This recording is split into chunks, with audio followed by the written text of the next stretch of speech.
Greetings, Brutal Planet. How y'all doing out there?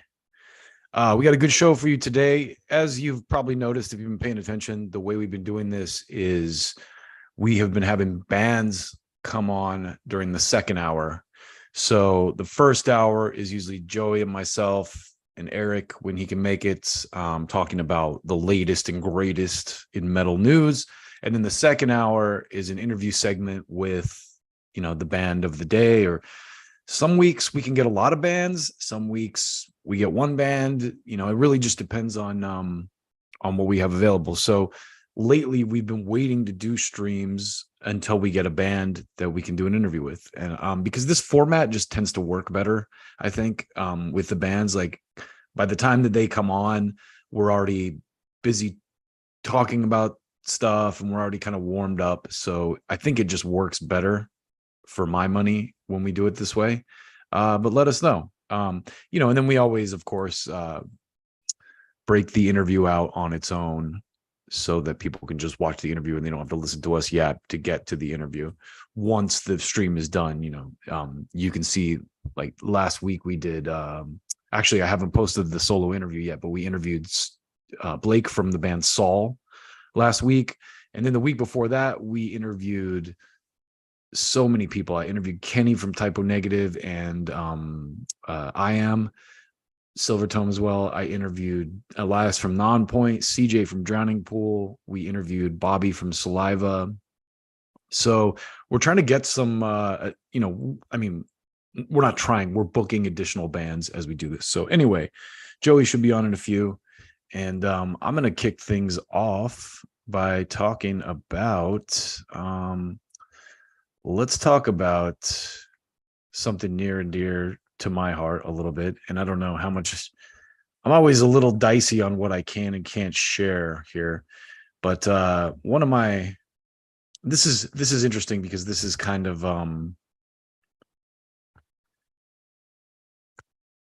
maybe not as metal as it could be, but I thought it was cool. Lindsey Sterling is a violinist who is, let me set this up. So Lindsey Sterling is a violinist who I think kind of got famous doing like dubstep type violinist stuff. But anyway, she's from Utah. And she recently did a cover of Kashmir by Led Zeppelin.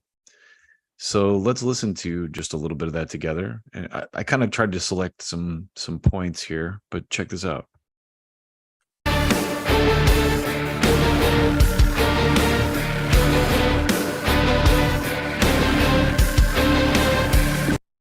So I'm sure she does some crazy solo stuff. If you don't know who Lindsey is, I think she's really famous for doing this kind of cool dubstep with violin over it.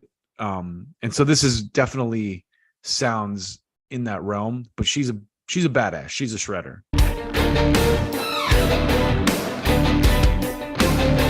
I'm trying to find a point where she's like going off.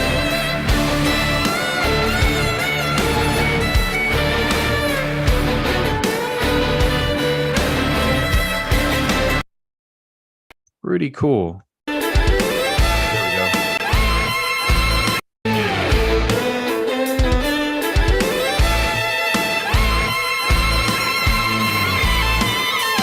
So anyway, that's Lindsey Sterling's cover of Kashmir by Led Zeppelin. And I think that's cool. Some people might not even consider Led Zeppelin metal. I think I would argue a little bit on that front.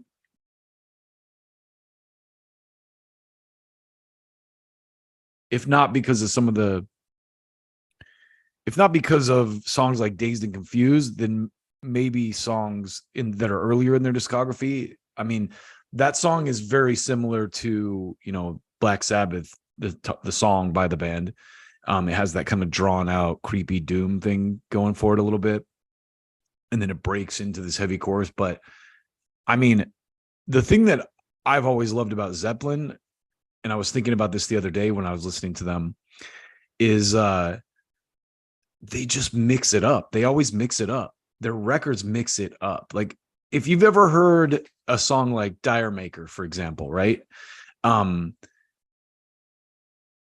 it's like a reggae song, but it's not a reggae song, if that makes sense. If you listen to the feel of the song is reggae, but it's not a reggae song. Jimmy Page is doing these little slide riffs that, so it's a reggae song with Led Zeppelin flavor. And I like bands like Led Zeppelin and Sabbath even mixed it up a lot.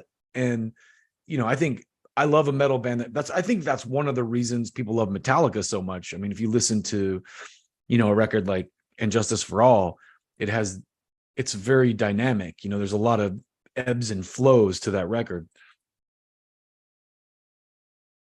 Of course, the same is true when you're talking about Master of Puppets, right?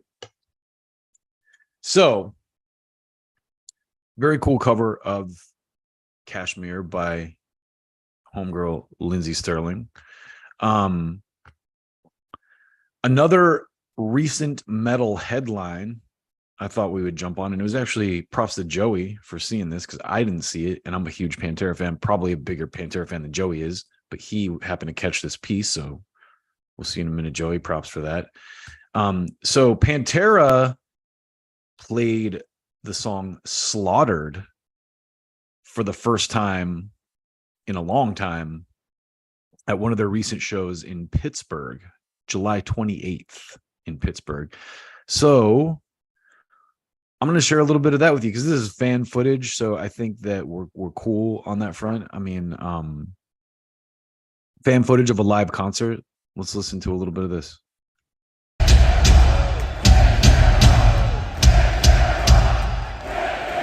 Now, a lot of people have talked trash, but I am very happy about what I've seen so far with these Pantera shows, this reunited Pantera. I mean, half Terra, whatever you want to call it. Pantera without Diamond Vinny, but it does have Rex and Phil. And Charlie, let's face it, Charlie's the absolute perfect guy to sit in Vinnie Paul's shoes. Here comes Joey.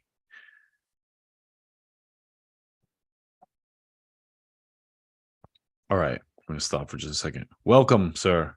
Hello. How you feeling today? I'm doing good. Everything good at the doctor? Yeah, I'm approved to do partial weight bearing now, so I'm starting to see the light at the end of the tunnel. I thought you were going to say the doctor gave you the go ahead to do live stream. Like, all right,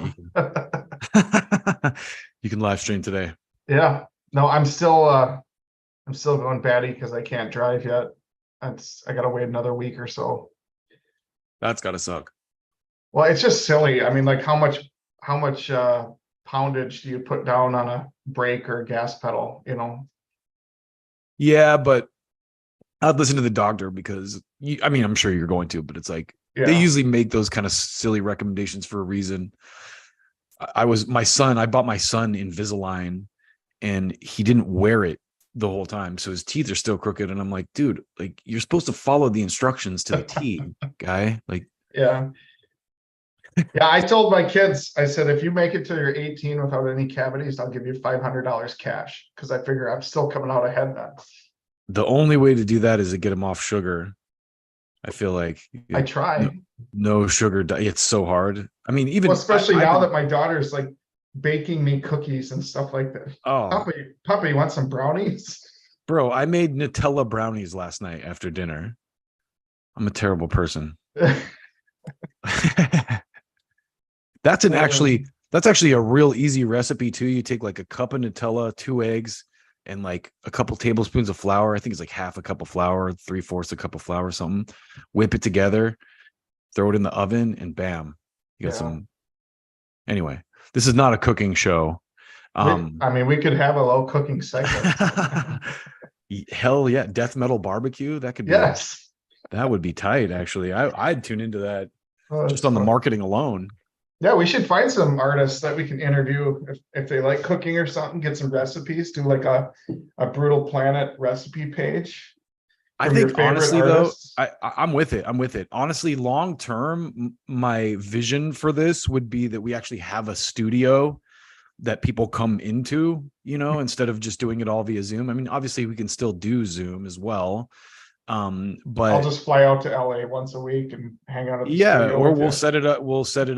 We'll set up different studios. You know, we'll have a Yeah. studio in Minneapolis, and we'll have a studio in LA, and we'll have a studio in Salt Lake. Yeah. And we can kind of all jump around. You know, long term, I think that's my goal. Like I really see us getting to that point. I mean, probably not tomorrow, but we've only really seriously leaned into YouTube in the last year, Yeah. really. So Yeah. anyway, I just showed a clip of Lindsay Sterling. Do you know who she is? Heck yeah. I've seen her live. She's amazing. Really? Yeah. She's a Utah. She just did a cover of Kashmir by Led Zeppelin. Oh, really? So I was playing a little bit of that. But the That's next cool. thing I was setting up as you popped in is that clip of Pantera playing Slaughtered. So let's go to that for a minute. We've got 45 minutes to kill, so Oh yeah, we got time. we got plenty of time. I actually have a couple things I tacked on to the list too from the other day, but I also took anyway, let's watch this.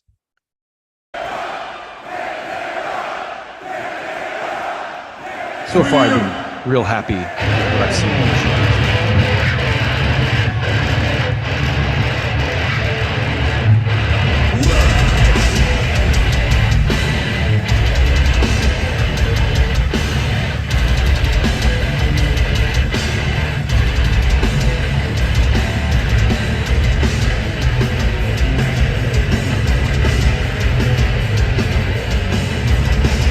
That sounds really close to me.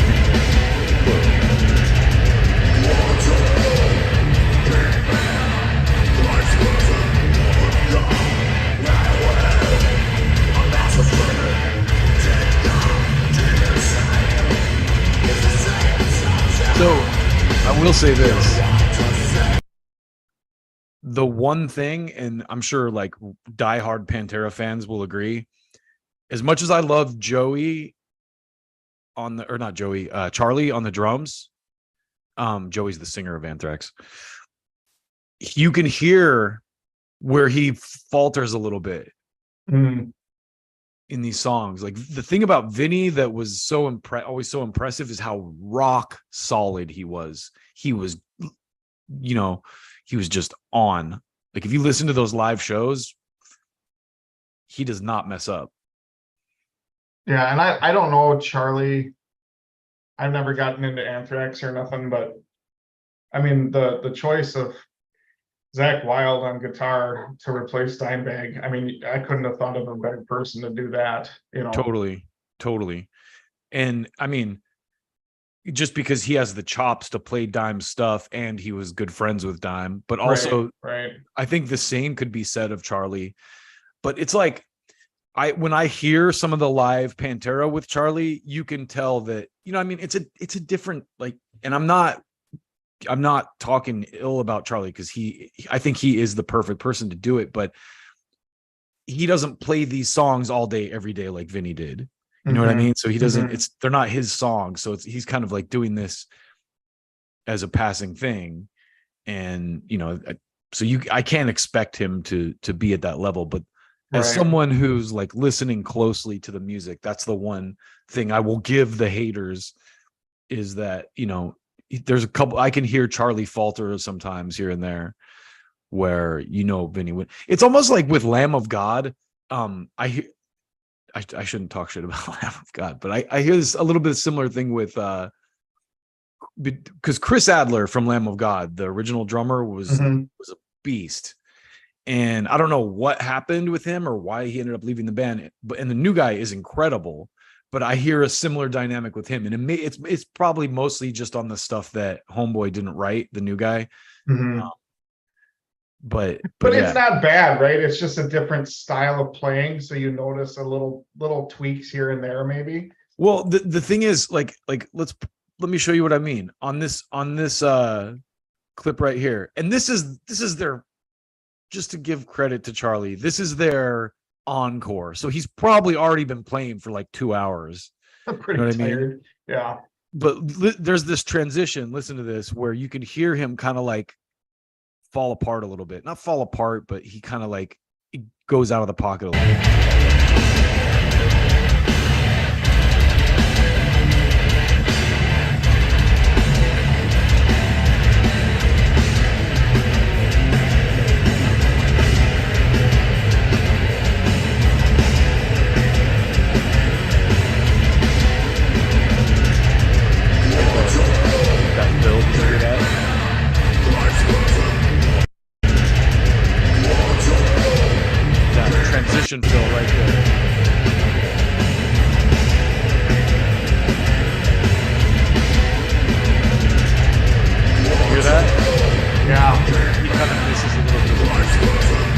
again, that could just be a slip of the foot. That could, it's who knows? totally. And I don't want to, like, that guy plays drums far better than I'll ever be able to play drums. And again, he was playing for 2 hours. This is their newest song that is, that they've added to the set list that he probably hasn't rehearsed near as much as the others. Right. So, I'm not by any means criticizing Charlie. It's just something that I could say, as a OG Pantera fan, Right. the haters that are like, oh, it's like, okay, there's parts where you can hear him falter a little bit, but we also live in a time where everything is on the internet. And, when Pantera in the 90s was huge, I'm sure there's times Vinny faltered like that too, that I didn't see, He slaughtered that song. Yeah. So anyway, Yeah. but it's cool that they're adding some of those deeper cuts to their set, because that's not a song that Pantera played a lot, even when they were in their prime. So it's cool to hear them play a song like that. I didn't know. I saw the headline. I'm like, whoa, that's cool. Bring back a song that you haven't played live for 22 years. That's neat. That's cool for the diehards. Totally. Yeah. Like the fact that they're playing that song. And again, just to apologize for criticizing Charlie, because Charlie's amazing. That's a tough song. They just started playing it again. I don't think, like, it's not on Pantera's live album. It's not a song that was in a lot of their set lists. Like, it's not a song that was heavy rotation when they played before. So which album was that one off of? It's off Far Beyond Driven. Oh yeah. It's funny that album, I have a poster, like a promo poster that I got from when it came out, and it came out on March 22nd, which is my son's birthday. Okay. So it's cool. My son is like a huge Pantera fan now too, and he has that poster. And I was like, "Yep, you were born on the same day as Far Beyond Driven." It's like, it's stupid, but that's cool. I didn't send you the list I put together, but the next thing I have is your thing about Disturbed. Oh, I was just chuckling about that. Yeah, I have the. So I don't know if you know this, Dustin, but like a week ago, maybe 2 weeks ago, somewhere in there, they had to cancel a show in Las Vegas because of the heat. Yeah, I did hear about that. Yeah. So I just thought it was funny, the contrast between having to cancel a show because of the heat and then this happening. Getting rained on. I grabbed homie's tweet about it. Last night in Houston was the first our pyros set off the fire suppression system on stage at the end of the set for a surprise rain shower. Oh, another thing about this, they played here in Minneapolis a couple months ago, and there was no pyro whatsoever. So I don't know if it was just the venue's rule or what. Because then when Eric went to the show a few weeks ago, they had some pyro, and I'm like, well, that's cool that you got some chance to see that. And then I saw this, I'm like, holy, where's all this pyro coming from? I didn't even know that they used it. It looks like it's does the venue have a ceiling? It must. I'm sure it's like a case by case basis, because do you remember a couple years ago when there was that Great White show where a bunch of people got killed? Yeah. I feel like venues are super, super careful now because of stuff like that with pyro, like letting people do pyro in smaller venues. Well, sure, but yeah, I guess, I don't know. Well, now that I'm thinking I was thinking the Disturbed played at the Target Center in Minneapolis, but they were in Excel Center in St. Paul. Because I was going to say that Shinedown show, that had a ton of pyro, but that was a different venue. So maybe. Oh, okay. Yeah, it might be the venue. It could be a venue-based thing. They're just like, nah, we ain't risking it. Maybe they don't have insurance. They don't have fire insurance or something. Yeah, but I don't know if this was an actual arena with a completely closed roof or just like an amphitheater, because it looked like the sprinkler system was only coming down on the stage. I would think that would be a cool way to end a show, to be honest. Like, well, a lot of people were commenting like, oh, I thought that was part of the set. Yeah, and they're like, oh, that's cool. Yeah, you damage a few $10,000 worth of equipment or whatever, but it's cool. I mean, still a good way to end a show, though. Yeah. Yeah, like if you're up there hot playing, and all of a sudden the sprinklers come on, you're like, hell yeah. And if you're disturbed, I mean, you probably with gear, I wonder if it would ruin their gear. I don't know that it would necessarily ruin their gear. Well, there was some comment I think the guitarist made that it ruined some of their stuff, but oh, really? I would imagine a lot of it you can probably just dry off, but yeah, most of that stuff, like amps and stuff, are built to handle weather a little, most amps. That's a lot of water coming down. Yeah, that's true. If it's a like sprinkler system designed to put a fire out. Yeah. So the next piece of news I have on the agenda is Kitty. Kitty bands return to live stage, and this was, I guess, the article said that they played at Sick New World, but this was, I guess, their first show. Here, let's see this. I got this piece too. Hold on a second. I got a different piece of this article. Here we go. It's part of, so I thought this was interesting, actually, as part of a new article in the New York Times focusing on new metal's resurgence. Yeah, I saw that. We might have to cover that. Canadian metalers Kitty spoke about their decision to reunite initially for a couple festival appearances before beginning work on new music. Drummer Mercedes Lander said Booker started calling again in the fall of 2021 because of renewed interest, with Kitty taking stage for the first time in 5 years at the 2022 Blue Ridge Rock Festival last September in Alton, Virginia. It did take a little bit of talking into, Mercedes said of the offer to reunite. When we stepped on stage, I was like, oh yeah, this is how it's supposed to be. This is what I'm supposed to be doing. This is a fantastic feeling. So that's cool. I was never a huge Kitty fan, but that first album that they put out in the 90s was pretty good. I saw them live once on something. I don't remember. Okay. Yeah, I mean, they came out when I was in high school, and they were huge, because I mean, it was all female band, Canadian band, completely heavy and screaming. And yeah, I listened to the first two albums quite a bit. I didn't really listen to much after that, but okay. But that new song that they played, I don't know if you looked that up. They played a new song at this festival, and it was pretty good. Yeah. Let's see. Let's play. They still got it. You can YouTube Kitty Vultures. Vultures. Here we go. At Sick New World. Those Canadians. Those crazy. I'm married to a Canadian woman. Are you? Can't quite scream like that, but pretty close. You need to work on it. Depends on what I do. Yeah. You're obviously not making her mad enough, Joey. You need to be a worse husband.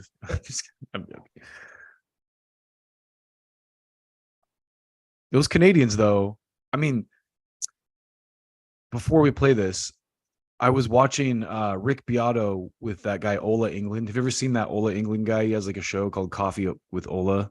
Mm-hmm. He's a Swedish guitar player, and they were talking about, Rick Beato's like, I have this theory that areas with bad weather produce the best musicians because they spend their time inside, like learning to play guitar and writing songs and stuff, funny. Yeah, and Canada, I was just thinking the other day, I'm like, man, so much good music comes out of Canada. There's so many great bands out of Canada. So there's a lot of not great bands out of Canada too. So I mean, yeah, there's a lot of not great bands out of Sweden and the US too. So it's kind of like, where you get that saturation, you're gonna. I'm sorry, I was just talking to someone about this the other day, and he was like who? I'm like, Justin Bieber, Celine Dion, Alanis Morissette, Nickelback. I mean, Nickelback. Nickelback's all right. I know. Everyone loves the Nickelback, man. Alanis Morissette. I was watching. I'm like, she looks amazing, but yeah. Anyway, let's listen to Kitty for a minute.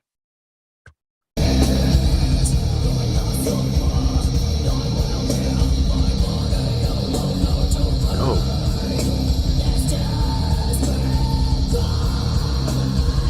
It's always cool when hot chicks kick ass like that. You hear the bass drums though? I mean, she's tight.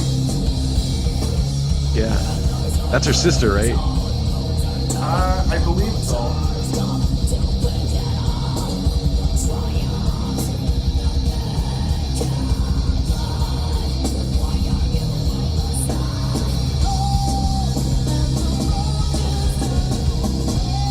It's awesome. She's got great vocal control too.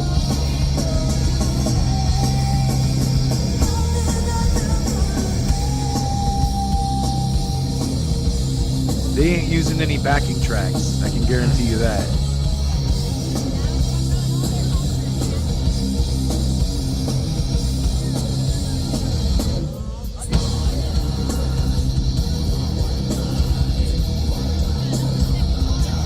That's impressive.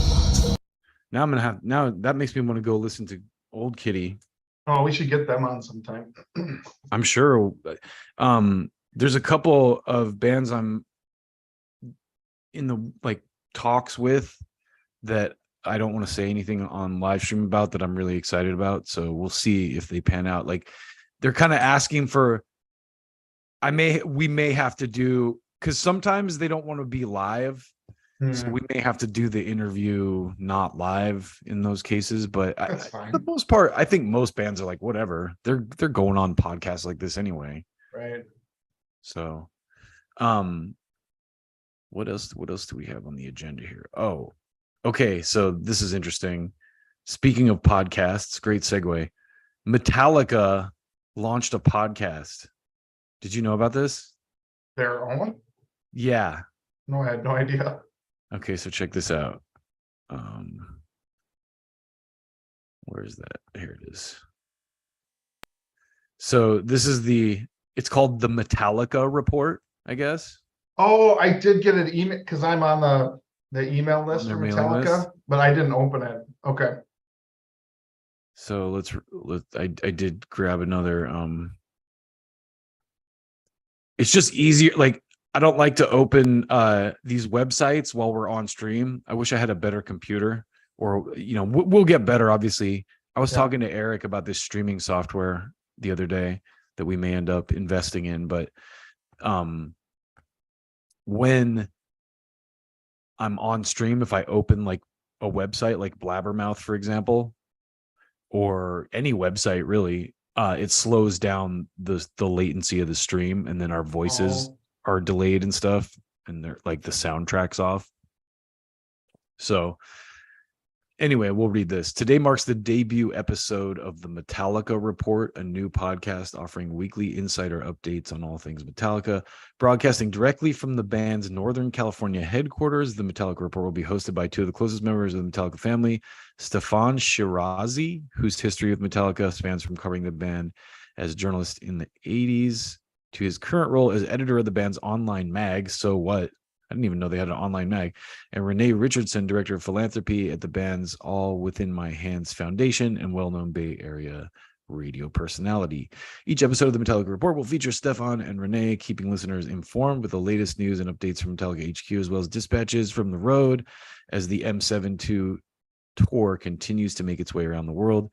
The report's many features will offer exclusive behind-the-scenes news and interviews with the likes of the touring crew, poster and t-shirt artists, fans, and even James Hetfield, Lars Ulrich, Kirk Hammett, and Robert Trujillo themselves. So that's pretty cool. I mean, I guess Metallica at this point, like, was it that guy? Was it Bobby from Saliva who was said that we run a company? Mm-hmm. Yeah, it's like, I mean, Metallica, geez, it's a company. Listening to Kenny talk about Kirk Winstein, right, from Crowbar, and his band I Am is managed by Josta, and he said something like, he's like, Kirk did like 4 tours last year or something, and I got me thinking about the numbers behind that, right? It's like, if you're in a band, how much, like a band like Crowbar, let's say that, and I'm just pulling these numbers out of my ass, let's say that after like expenses at a show, they clear $10K a night, right? Mm-hmm. Split that between 4 people. That's $2,500 a show. You do 30 shows on a tour, like say it's like a 4-week, 6-week tour. I mean, you do the math, right? It's like I would guess that the numbers you're saying are high though. I don't think they're that high. probably. And then you still think like if it's a business, so I mean they're getting taxed and all But that let's on say, it. yeah, let's say, okay, even realistically, you clear $1,000 a show and you do a 30 show tour. You do like 3 30 show tours in a year. That's so 30 shows, that's $30,000 per tour. That's $90,000 a year for 3 tours, which isn't bad. But still, it's not a lot. Like musicians don't make a ton of money. No, I think unless you're like way up there, like selling the, 8,000 plus arenas or something, that I think you're just hustling like anyone else. You're just, your work looks different because you might be doing like, oh, we're working 1 month and then we have the next 2 months off or whatever, but I don't know. Okay. I'd love to get someone on that like knows the inside of that whole business and just like, hey, tell us how it works. Okay, I'm gonna Google how much does an average touring band make per show. Okay, on a weekend night in a large market, bands can gross $1,500 to $10,000 depending on their popularity. Naturally, you can expect to earn a bit less in smaller markets for weeknight shows. It's the the numbers are so insanely vast, like the spectrum. It's like, okay, so like, how Google has the questions, like people also ask, how much do bands make for touring? Between 11,000 and 104,500.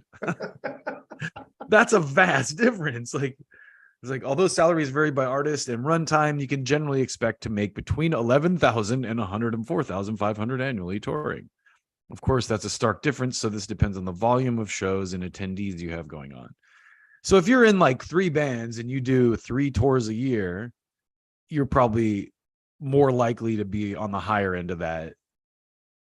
Like $11,000 sounds like what the average band probably makes per tour.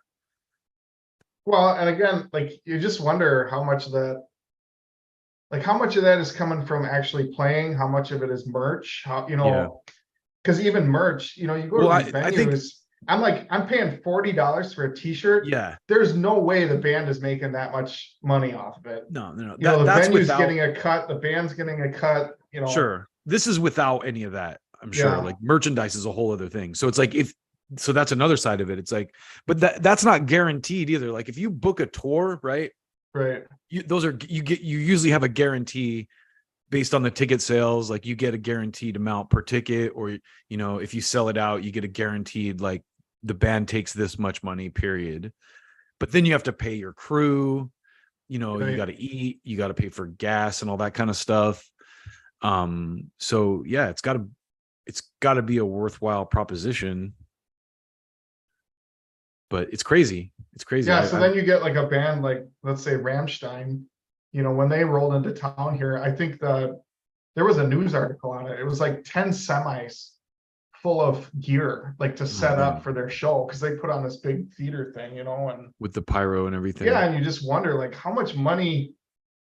You can't charge that much more for people to go see you to offset the cost of everything, all your expenses. So where does that? You just have a way higher head count in a place like that, though. Yeah, I don't know. I mean, it's just crazy. Because I saw Metallica at the Rose Bowl, and it's like, holy crap, that's how many people fit in the Rose Bowl? Like at least 10,000, at least. Oh, I bet you it's more than that. Because the Excel Center here is like 17,000. Holy shit, 89,702. Oh, there you go. Yeah. So if you sell out the Rose Bowl, I mean, that's a ridiculous amount of money. Like you're getting a per head, per ticket there or something, or some kind of a guarantee. Like, because those ticket companies all add their own fees after the fact. So the band's already like, this is our ticket. And I'm sure that they have it figured out, like this much pays for, the crew and the lighting and the gas. Like I'm sure, and then the band gets this much. Well, and Metallica, one thing I noticed, this 72 tour, and I think they've done it on other tours before where they're playing the center, right? Because a lot of bands, they'll set up the stage on the one side. Well, then you're losing a bunch of seating. Yeah. With Metallica putting it right in the center, you got the whole thing. And then not only that, they put that pit in the middle, so I mean, they're packing people in. And yeah, they have like, then you get the VIP like snake pit thing. That's brilliant on its own. I mean, if you're a live band too, they're such a live band. They just realize, okay, how do we like really optimize this and make the most scratch out of it? Get the most bang for our buck, so to speak. Yeah. Because I remember when I was watching like some old MTV. Actually, it wasn't even old MTV. It was the interview that they did with Zane Lowe, and they were talking about the snake pit thing, and that was like revolutionary when they did it. Like people were like, "Oh, good idea!" Like you could like Metallica would sell tour tickets to the snake pit or give away a couple tickets as a promo, but to buy those tickets, you're like, it's like the photo area at the shows that we get into sometimes. It's like right there next to the stage. Yeah. That's super cool. I have another story here that this is a feel-good story for me anyway, as a fan. And you may or may not be a fan of this band, but have you ever heard of the band Corrosion of Conformity? Yeah, I want to say I have. So they're an interesting band because when I got into them was like in the early 90s, and when they first kind of broke a little bit, because they're an old school band, like they've been around since the 80s on the underground, and they were kind of like a punk band sort of, and then they kind of turned into, they had an album called Blind basically, and Blind was kind of their breakthrough album. And at that time, basically Pepper, Woody, and like all these guys, Reed Mullen is a badass drummer. He passed away a few years ago. But Mike Dean, the bass player, they were all in the band, but they had a different singer. They had this guy named Carl Agile, I think was his name.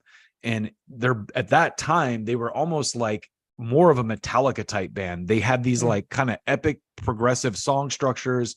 The album Blind has a lot of political commentary on it. It's not like Rage Against the Machine though. It's like very kind of like subtle, like And Justice for All type material.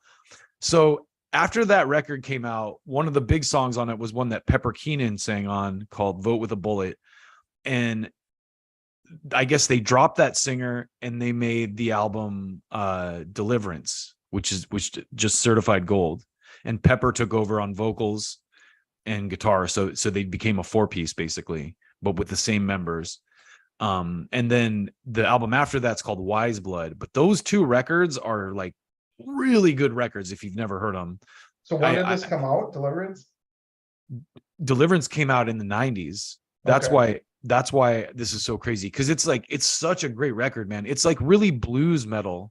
It's like bluesy metal. It has a very old school like Zeppelin Sabbathy type feel to it, And these two records are gems.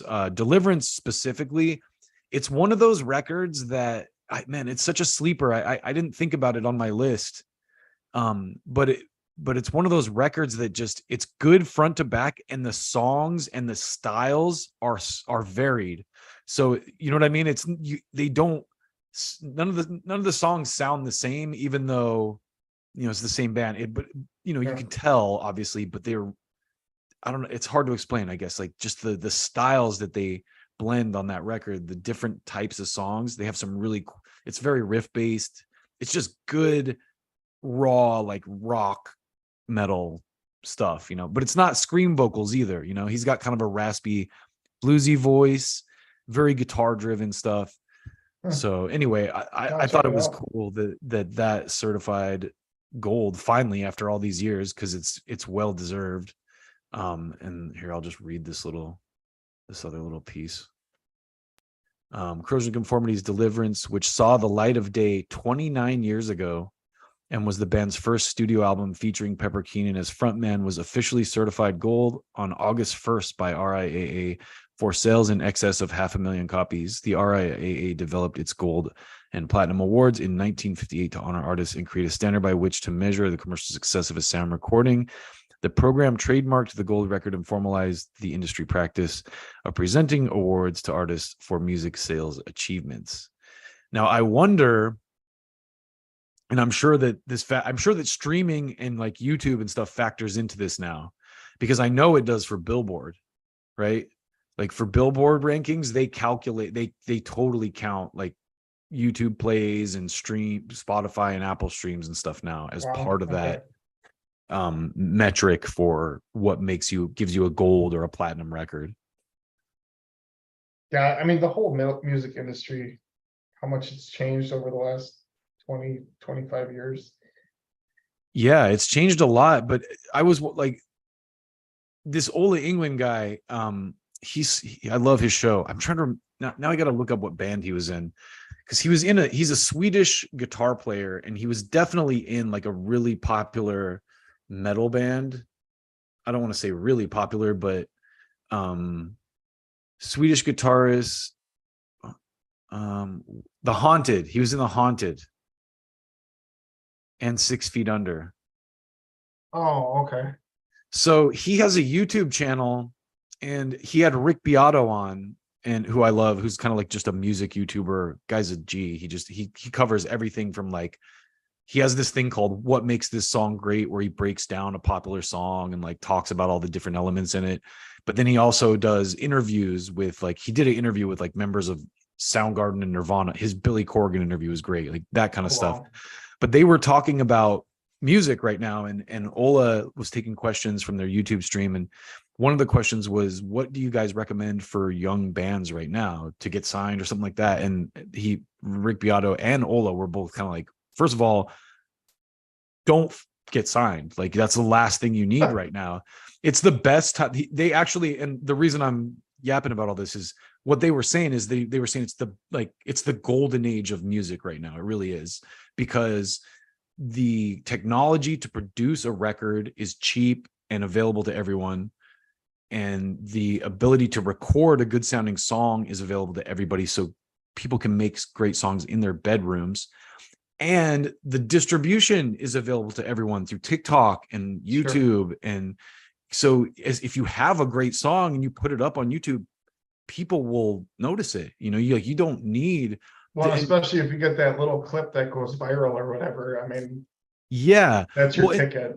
What's really crazy too, and this is what I was trying to explain to my son, because his buddy was worried about getting signed, and I was like, man, what's really crazy about all this is these labels won't even look at you until you don't need them. You know what I mean? Like by the time they're interested in your band, you're like, what do I need you for? I already have an audience. You know what I mean? Like, so it's the music world is in a crazy state. Now, that's not to say that labels are useless, because I think there's a lot of like labels that do good work, and it's because they're passionate, like Nuclear Blast or some of these labels. Well, I think, yeah, that's the difference when the label still loves the music and not just the money.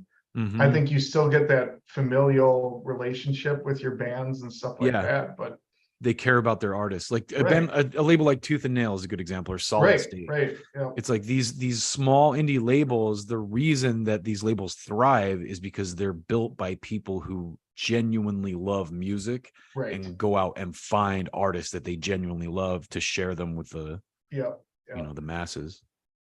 Yeah. I have actually a couple other stories. I was going to say, when I'm reading music news throughout the week, if there's nothing interesting going on, there's always a Dave Mustaine article. It's amazing. You can always count on Dave for he always pulls through. So I actually have this story. I'm going to risk slowing our stream down with it for a minute. But it's about, do you know who Doja Cat is?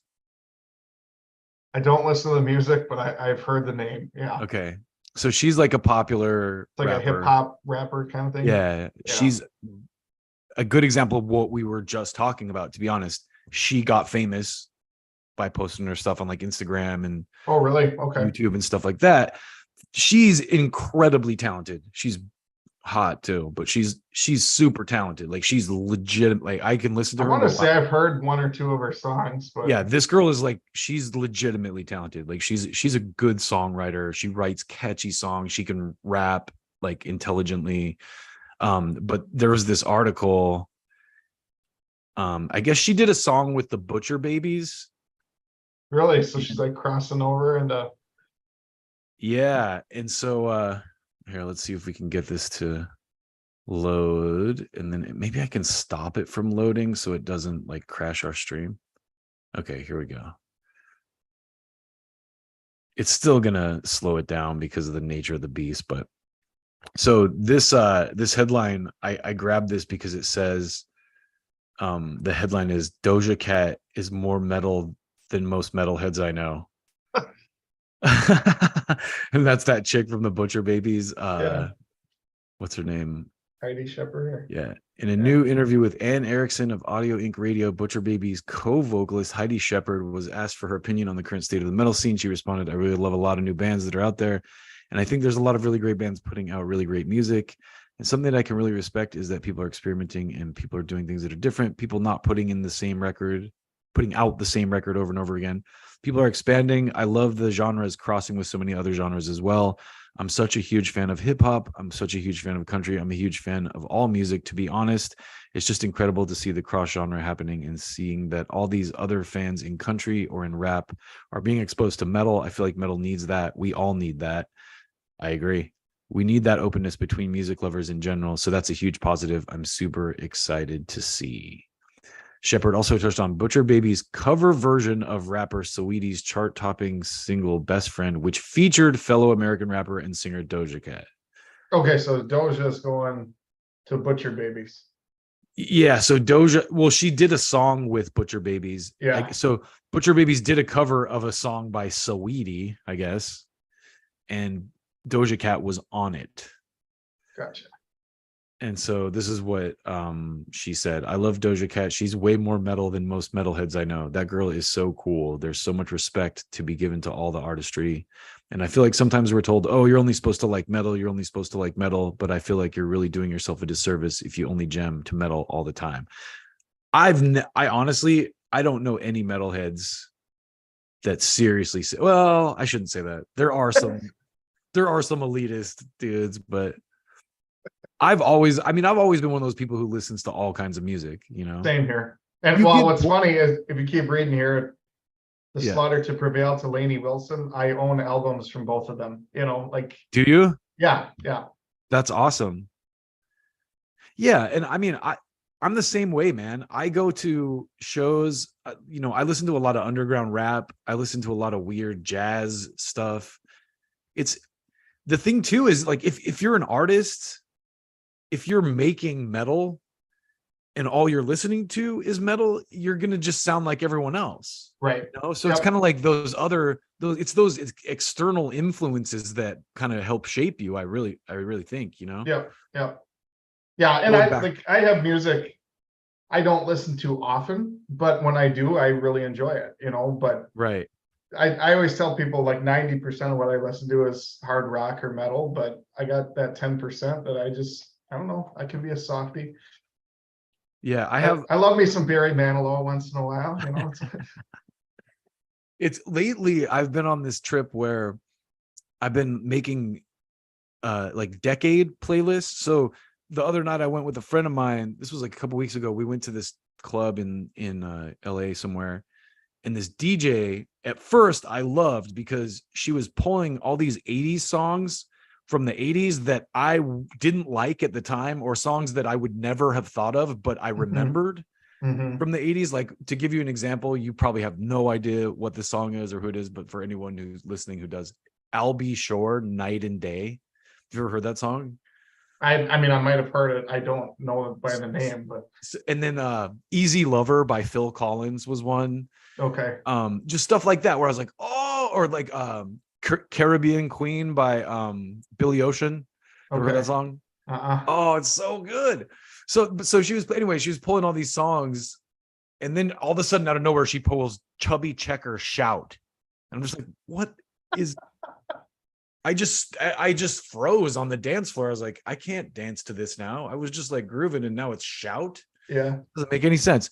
But it did inspire me to come home and make a bunch like an 80s playlist. And there's a bunch of bands like U2, for example, that I hated in the 80s that now I really appreciate. In Yeah. Depeche Mode, The Cure. Well, I Even. think a big factor is that nostalgia thing. It brings you back to a time in your life that you really enjoyed, Yeah, and you can associate with different things in it's true. in that decade. And It's true. I yeah, think also I was when I was younger, I was a metal only guy. I was like, oh, that stuff's pussy.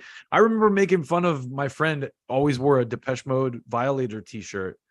This guy that I played football with, and I'd always be like, yeah, you're a fruity. I'd always make fun of him. And now I have a Depeche Mode Violator t-shirt.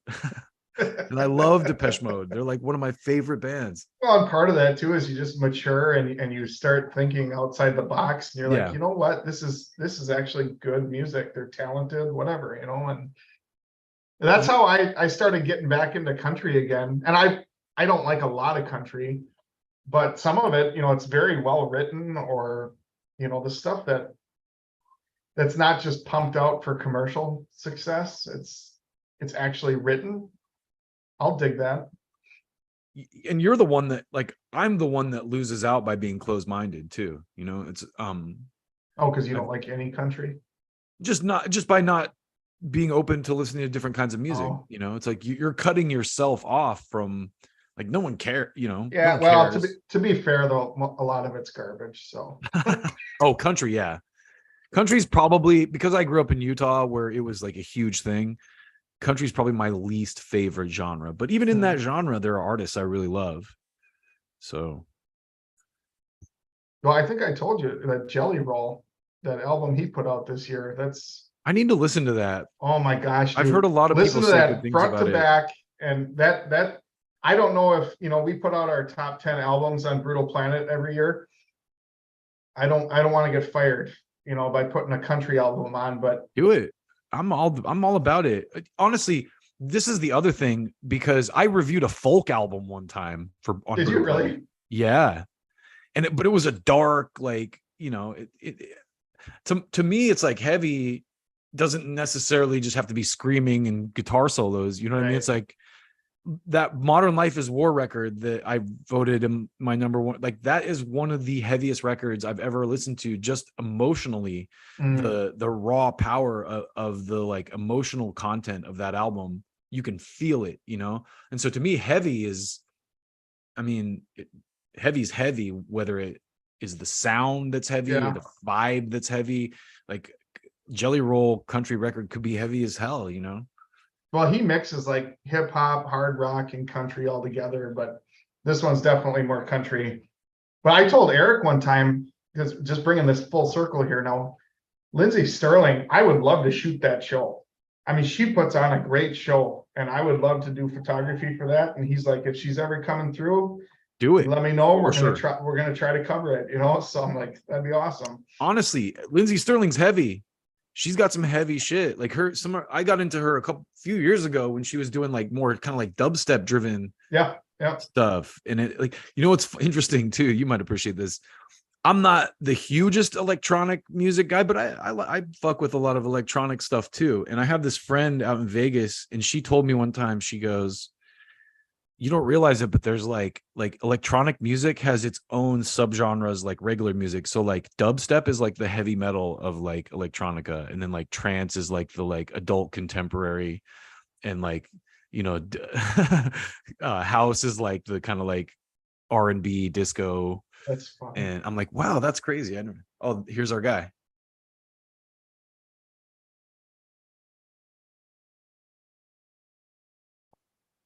Oh, Oh, we we got got both both of of them. them. Nice. Hell yeah. They're There we connected. go. There they are. Hey, Damon, Let's go. hello, man. How are you? It looks like we got Tyler connecting too. I think so. I didn't think we Awesome. were getting Tyler. Yeah, we were told we were only getting you, Damon. So pleasantly surprised to get both you guys. Yeah, no, I know his work schedule's been a little crazy, as is mine. So it's kind of just a matter of seeing who we can get at what times. That's So, cool, yeah. man. Well, we very much appreciate you guys taking the time. Oh, absolutely. No, it's cool. I love doing this kind of stuff, and so does he. So it's like anytime we can, basically anytime I can not do my regular job. Oh, I can relate to that. I'm sure a That's lot a of people plus. can. So Damon, I talked to you like about a year ago, I think now, and I chuckled because we were both wearing Beartooth shirts when we got on the call. So I thought I'm gonna wear my August Burns red this time, and I'm gonna see if you know. No, I got Highly Suspect. Oh, that's a great band. Yeah, they're so good. Oh, hey, look at that. There he Hello? is. Welcome, Tyler. Thank you for coming, man. Thank you guys both for taking the time. Thank you for having us. Always exciting to do these things. Yeah, we were just, you guys don't have that. We were just talking about a bunch of stuff, but before you guys came on, we were talking about touring bands and how, we talk to so many touring bands and it's such a hustle for you guys. People don't realize, it's a grind. Mhm.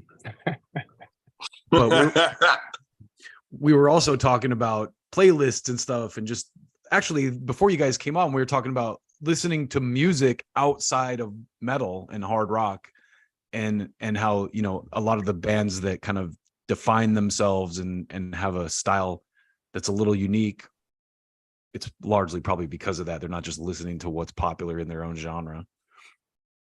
Oh, absolutely. It's I think it took a while for me to figure this out, at least from the songwriting aspect, where it's like, for the most part, we're pretty simple creatures. It's like kind of monkey see, monkey do sometimes. So it's like if you grow up and you're listening to Slipknot and Korn and all that stuff, and the first thing that you go to try to write is probably going to sound like that because that's all you are taking in.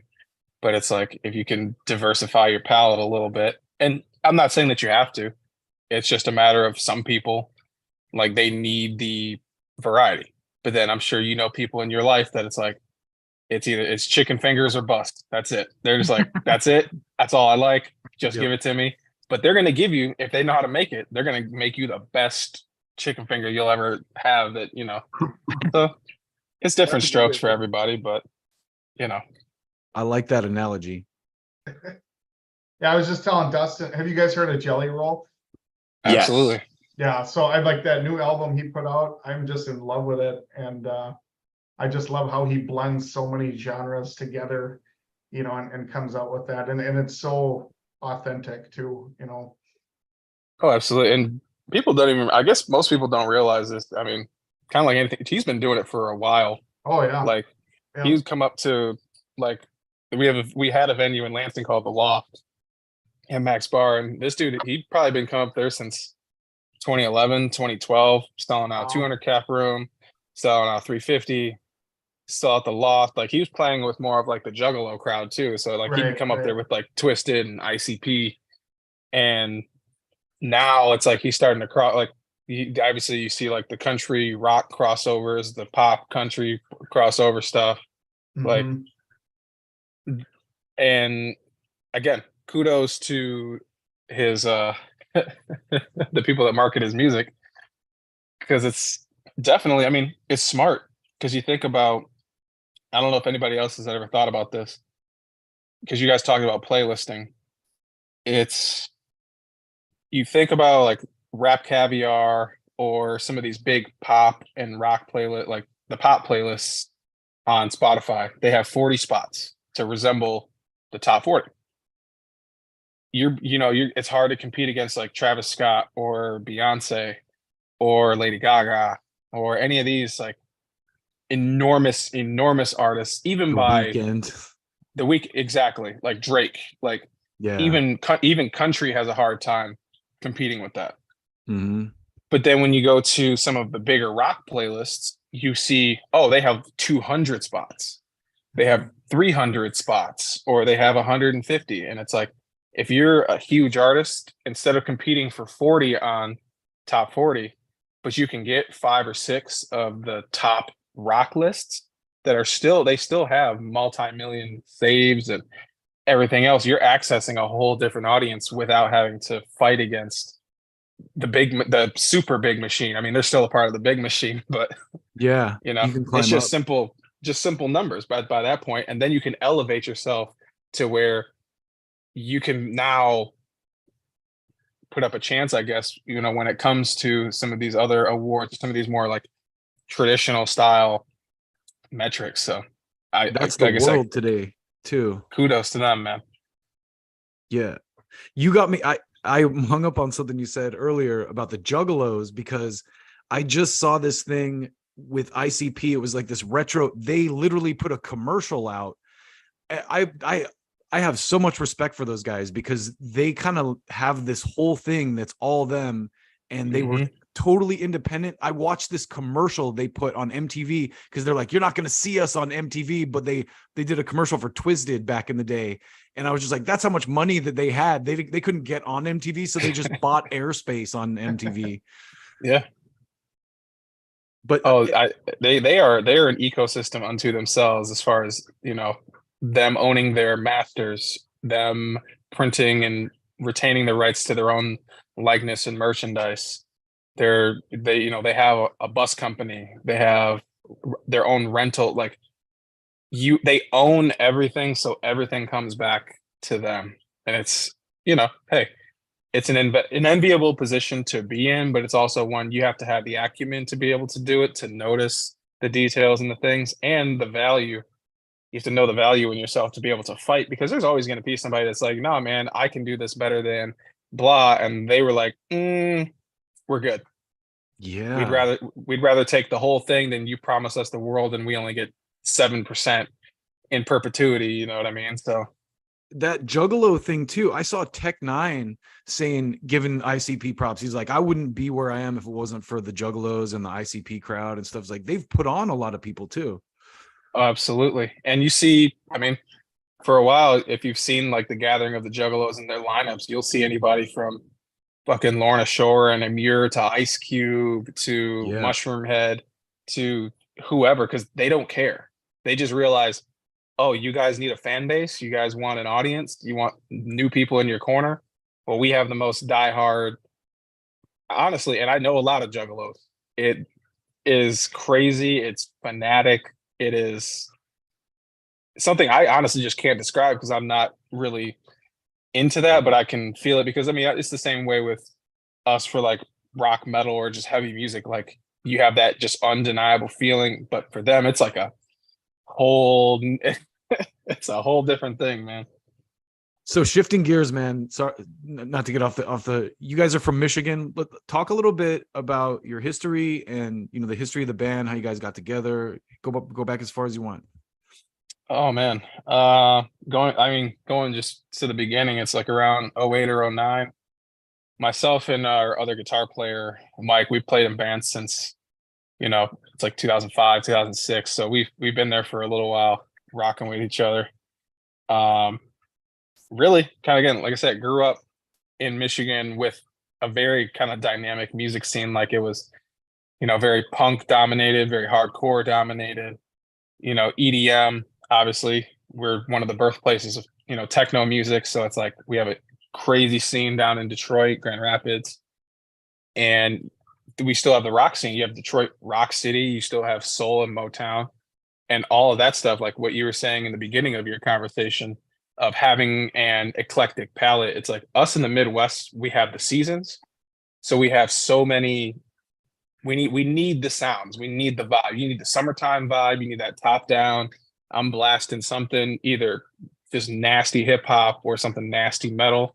But then when it gets to the winter, you want something that's kind of somber. You want something that speaks to your soul a little bit more. And it's like we've had we thought at the time was a detriment, but now when you look back in hindsight, it's like you're playing with so many different artists, from acoustic artists to death metal to hardcore to punk to whatever, where it's like, in order for you to stand out, you have to be different. You have to do something that's different from your counterparts.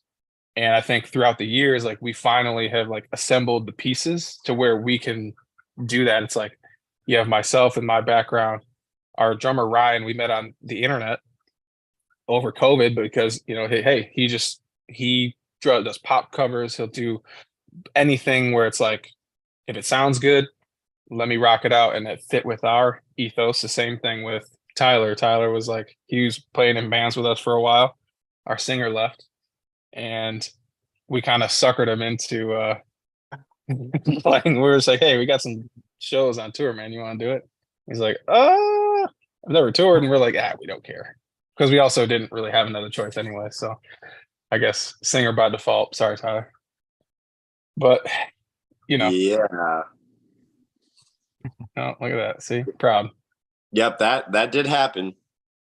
And my first experience of touring, the van broke down. Hey, We were stranded for 8 hours. So yeah, I don't know why I decided to do anything after that. That's which is tough stuff. crazy because I don't know, Tyler. I guess this is something that Tyler probably didn't know. So the guy, do you know a guy named Travis Porter by any chance, Tyler? No. Okay, well, Travis Porter, and this is just for everybody. He is a promoter in Mansfield, Ohio. So you know where this is going. We Yep. played a festival called Incarceration not too long ago. And the first show that Tyler played with us out of state was in Mansfield to like 7 people. Of those 7 people, there were like 5 that were actually like singing the words along with us, which was crazy. But I saw Travis at Inc. and he got with us after we were done playing. He's like, bro, do you remember when? I was like, I do. He's like, do you even know who I am? I was like, yes, trust me. Because he's the one that like really, really helped put Knock Loose onto the map. Like he was their booking dude for a while. But it was kind of crazy that we just kind of had like that full circle moment. So I did hey, So not he know was that. one of the people in the crowd at that show. Yep. Oh, dope. Yep, he booked Tyler's first out of state show in Mansfield, but then I had a chance to reconnect with him when we played Inc. a couple weeks ago. After he watched us play on a stage. Like I think we probably played in front of about 3,000 people.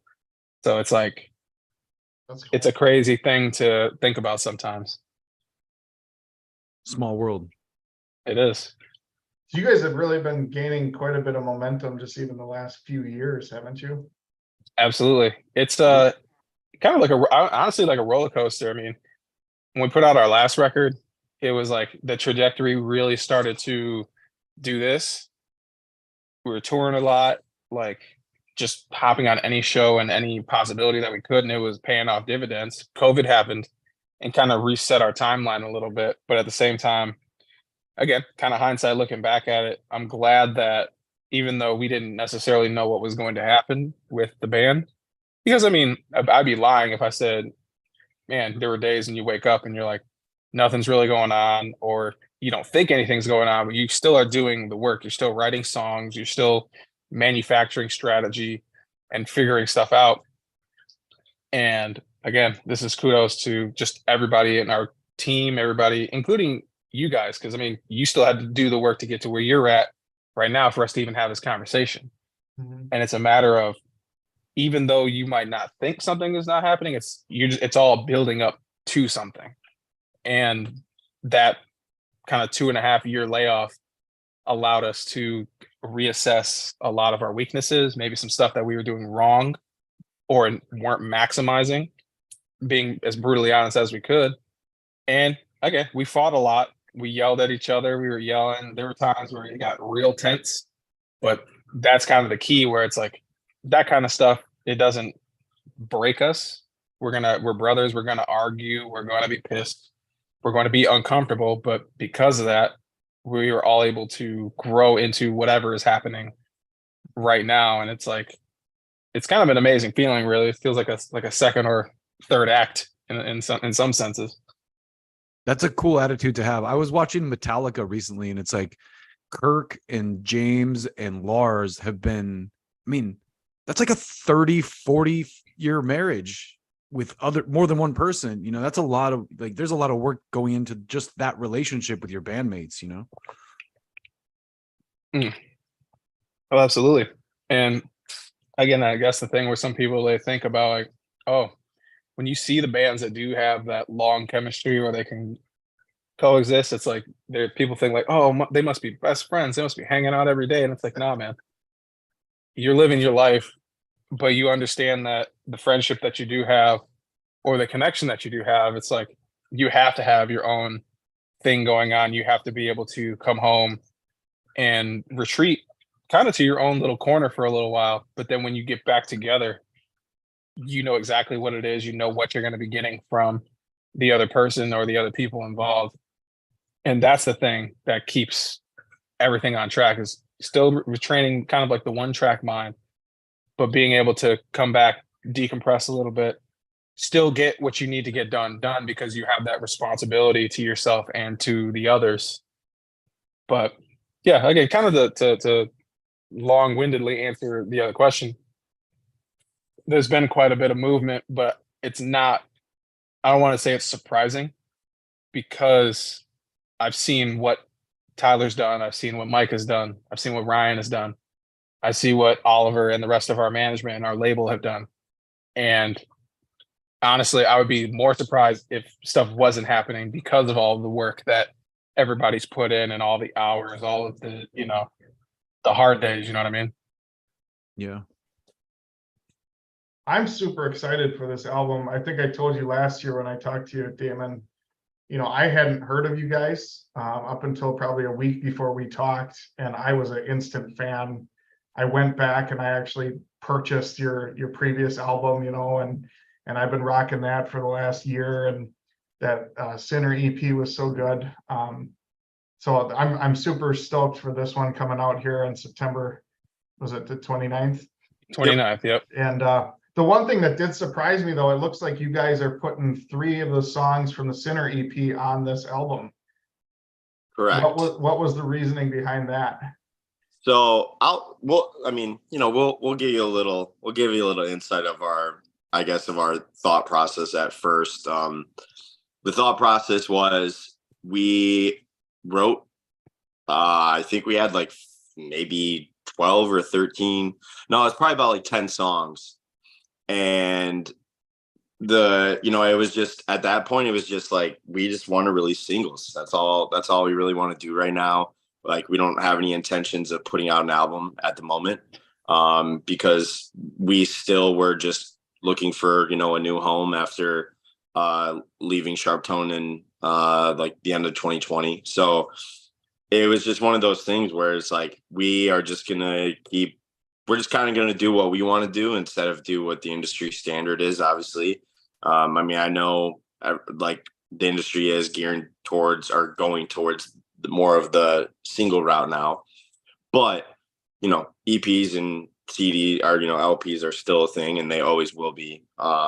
So our thought process was, if once we got to the point where we found a new home, found a new place, that could be something we could discuss with them and just kind of see what the what we'd like to do, like what's the goal for the band, what's the goal for the label.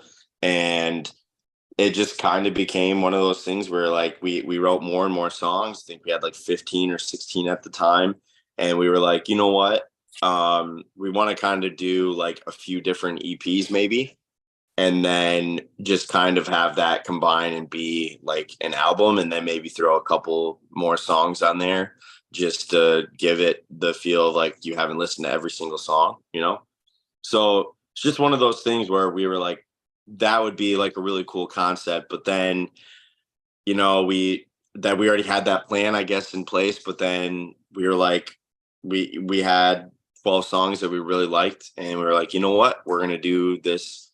So 13 songs. I should rephrase that, because one of those songs did not make it on the album, and there is a reason for that. Yeah, we had 12 songs that we were really proud of, and we're like, we would love for this to be an album, but we didn't want to like take away from other songs that didn't quite make it on this album at this time around. And it just, it made sense. It made sense to have those songs on because they are part of the story that we were trying to build Sure. from day one. And the whole point of Omen is essentially like which I mean I'm sure you guys have seen the track listing as well. Us putting the title track as number one. You know, a lot of people might be like, "What? Why are you doing that?" Well, love to tell you. The main reason for that is because all of these songs are the experiences, the things that we have gone through, that our friends have gone through, our family has gone through, and we wanted to put that into, into a song form. So, this is kind of one of those things where, I guess I can explain for like the Echoes. Echoes didn't make it onto the album, and the reason for that is because if you listen to the lyrics, it's basically just like, you're walking through the rubbish, you're walking through just like the rubble. I don't know why I said rubbish. Maybe because we were in Europe, Same thing. for a Same minute thing. there.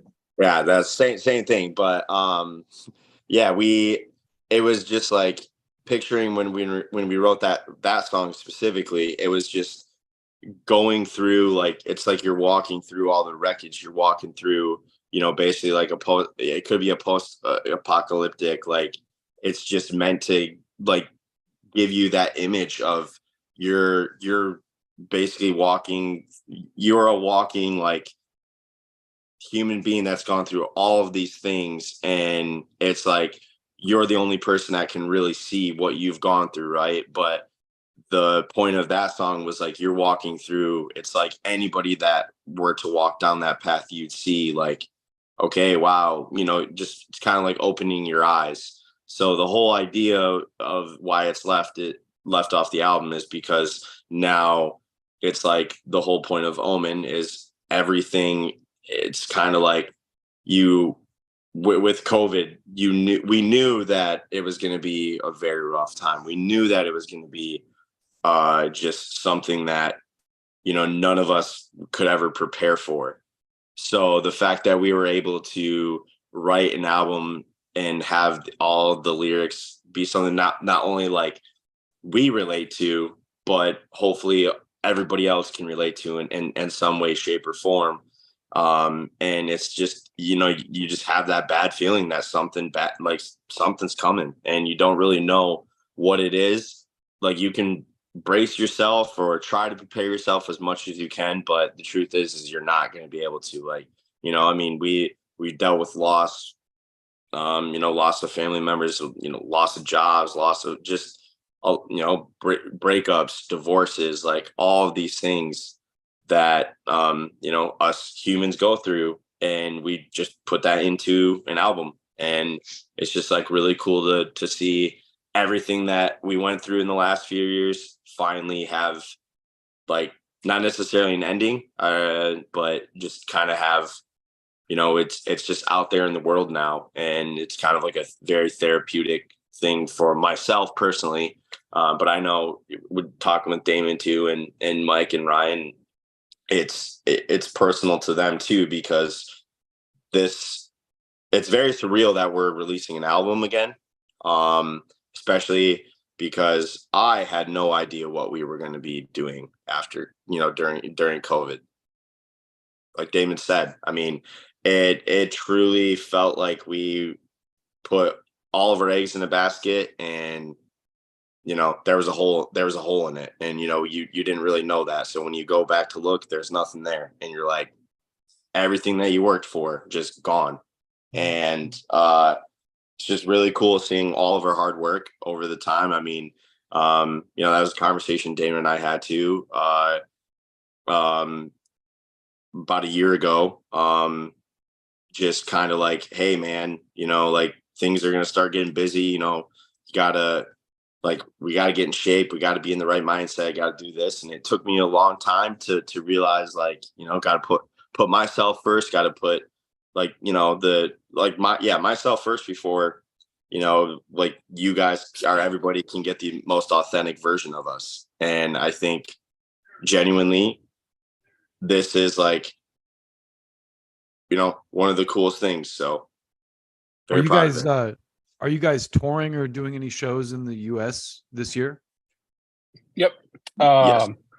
We'll be doing, so when we get back, we're heading out for Being as an Ocean tour in literally like 2 weeks. We get back mid-September. We have some small scattered stuff in the Midwest leading up to our album release shows in October on the 6th and the 7th, respectively. So October 6th, we're playing in Detroit at the Sanctuary. October 7th, we have a new hometown venue called Gray Wall Hall in Lansing that we're gonna do there. That's gonna be like one of the first like metal shows that they put on. Our friends Scotty and Irving, like those dudes have been rocking with us since the beginning of time. So it's kind of a cool little coronation to be able to break in that venue with, you know, what we do. And then after that, we are planning on doing more stuff in the States. So it's all getting figured out right now.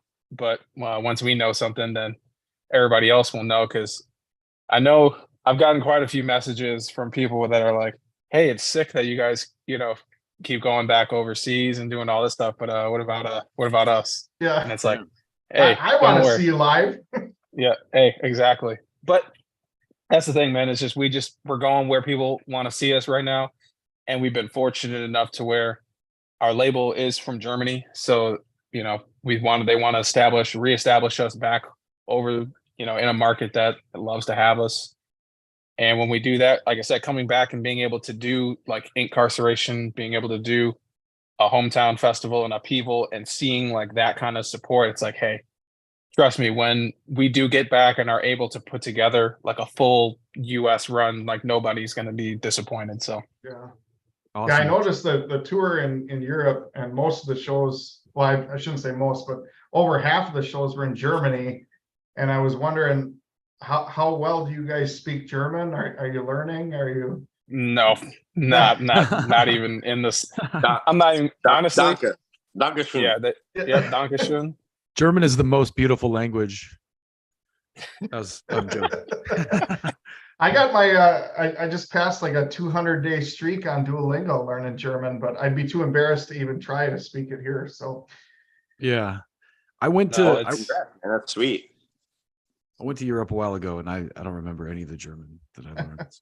No, but that's cool. You get to see a lot of Germany. You get to see some other surrounding countries and stuff, and that's neat. You can go back. Absolutely there love Germany. Yeah, I mean Europe is definitely like, you know, it's our home away from home. Hypothetically speaking, like we've made a lot of friends over the years. Just made a lot more friends the last time we just went. So a lot of them are coming out to these shows too, and it's exciting because it gives us just, you know, just a sense of comfort to be able to go over there and yeah, like I really don't think people realize how beautiful music is, because we don't even have to speak the same language. Sure. Or you don't even have to really understand us to know like that we're there for the same reason. It's for the love of music, and it's just like, if you guys haven't, if anybody hasn't been there, like you have to go. I mean, it is especially Germany. Like Germany for live music is just unreal. You could have 10 people show up and they make you feel on top of the world. Like they'll buy all of your merch. They will buy you drinks, and they will, you know, basically be like, hey, you know, if you guys want to go out, like we'll buy you, you know, like they're very hospitable, and just it's a really, really cool country, and definitely excited to go back and play some more places there. Do you guys have any like favorite venues or cities in Germany? Ooh, yeah. Backstage in Munich is one of my favorites. The best, honestly, because the venue is sick. I'm always a catering person too, so it's like if my first impression of you is you bring out Thanksgiving dinner for our for everybody for the tour, I'm all about it. So That's cool. there, yeah, this is, I mean, I'd have to go through the list, but there's hasn't been too many places that we've played there where I've been like, ugh. And even like some of the like we did play a Nazi bar in Berlin the first time. Oh no. Jeez. Yeah. It was a little weird. but even then, it's like the people that came were still, they had fun. The PA was shot. We What slept PA? over. Exactly. Yeah. I've had so many musicians tell me stories too about like people don't realize that you have to be careful like with the catering thing. It's like you're probably grateful to like just have some food and stuff, because I've had guys talk about how, you know, they're like, oh, we're flying over here and we're eating like steak dinners, and then we realize like the label's charging us for this stuff, you know. Oh no, that ain't happening that ain't happening over here. We would have known about that by now. But thankfully, Yeah. you know, I have heard that where yes, it's like, you know, more backroom deals or something like, you know, you're trying to take care of this and you're giving the illusion to the artist that, you know, this is what is happening. But thankfully, at least we don't live in that universe where you have those kind of like hidden agendas. It's just a matter of, you know, they in some ways see more of the value. Like it's not so much of like a capitalist thing of like, what's the way that we can just draw the most money out of this fruit? Mhm. Like even something as simple as just, you know, when the artist comes in, having a clean dressing room, you know, a nice hot meal, waters, towels, just something that makes them comfortable is going to allow them to not, you know, perform better, put on a great show for everybody, draw in more of an audience, draw in more of a crowd. Everybody's just gonna have a good time. And it's like, you know, when you're stuck getting Little Caesars pizza every day and no one gives a shit about you, it's like obviously you're still there to do a job, but it's like, you know, what are you really here for? And it's like the business of music can still be conducted in a more humane and, you know, I guess nice way. But you know, some people don't see that point of view. So you just we kind of were have to just roll with it. we were just talking too actually about before you guys came on about labels. And you know, I think the examples I were giving are probably like older examples. It's a different time, but also what we were talking about is a lot of the smaller labels too, when they sign a band like you guys, the label genuinely likes your music and wants to, you know, elevate you guys. Whereas to your point, you know, the capitalist thing back in the day was just like, how much can we squeeze out of these guys? Oh, absolutely. And I think hopefully a lot of that old school like label mindset is starting to kind of go out the window because of people having the access to social media, having the access to all the tools and Mhm. things that before were off limits or people didn't know about. But now it's like, hey, that glass has been shattered, that, you know, fourth wall has been broken. Labels do exist and can exist for the right reasons because again, not everyone is going to have, you know, deep pockets. Not everybody's going to have the means to be able to, you know, go viral or do that. Like, you know, I will say like people that do that kind of stuff, like I know people talk bad about it and I have in the past too, but it's like for somebody to be able to be personable, to be able to connect, to have a face and a voice and a skill set to do something just on their phone and resonate the way that it has or can with people is a talent, is a skill that not everyone has, especially people in band. People in bands are weird, man. We are weird motherfuckers. Like, sorry to curse, but it's like part of the reason why we play music is because we are weird and because it's a way for us to kind of express how we really are feeling, you know. And almost I want to say like hide behind it, but it's like for a while it was like, yes, you know, this is we're a group, we're a collective, we're this, and we can go up there as a united front instead of being an individual. But again, kind of to digress and go back to more of the label side, there's always a place for them, but labels have to adjust and they have to adapt with how the times are going on. And it's like some of these smaller ones do really have their finger on the pulse because it's like you're embracing the Gen Z stuff, you're embracing TikTok, you're embracing the changes in the world and adapting your contracts or adapting the way that you do business to it so that you can, and in some ways, capitalize on the best opportunities a band might have instead of, you know, hey, oh, you put out your two singles and your album and then it flopped and everyone's stuck with, you know, wondering what the hell just happened. It's like, if you're still sticking with that, good luck because you're not going to get very far in this day and age. Yeah, music trends change so fast too. We talked to a lot of, I mean, I talked to a lot of older bands that were like big in the 80s and stuff. And they're like, yeah, then grunge hit and it ruined our careers, you know? And it's like trends are fickle too. So Hmm.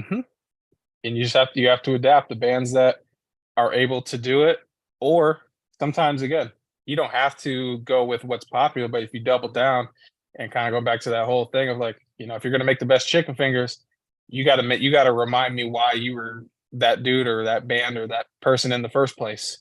And go even harder into it, or adapt some of the modern stuff into a sound or whatever the case may be. But at the end of the day, man, it's survival of the fittest. It's who's going to adapt, who's going to change.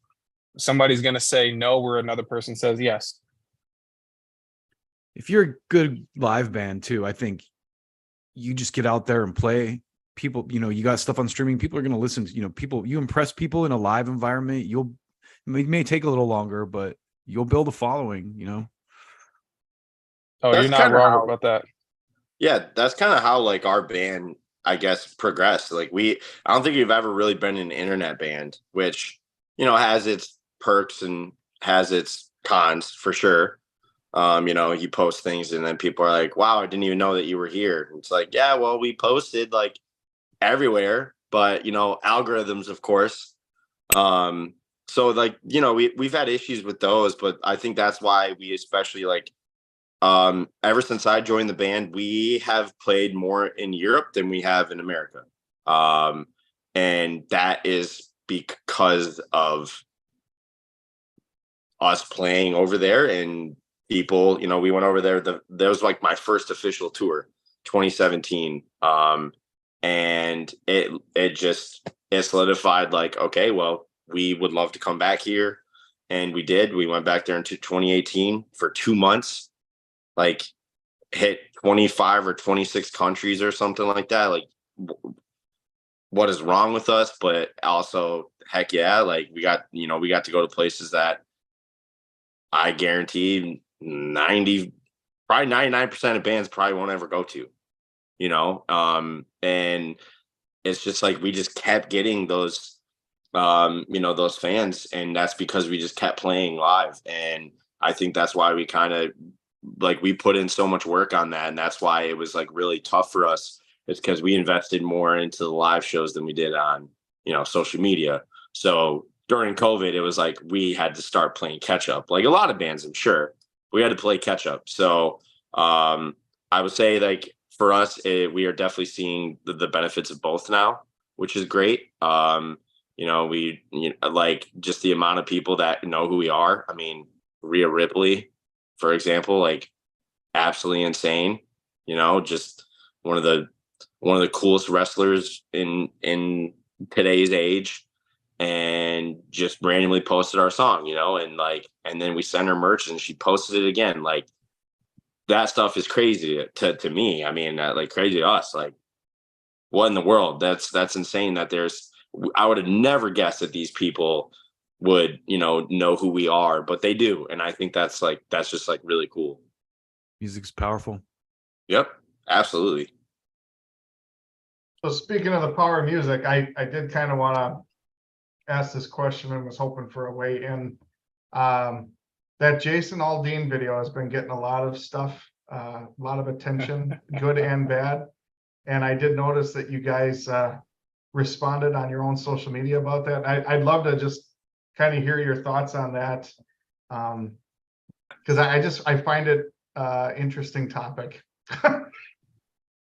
Yeah, I mean, what we did, honestly, because Twitter, we figured out, and this is, I guess, just by design of how and why people use it. It's just trolling.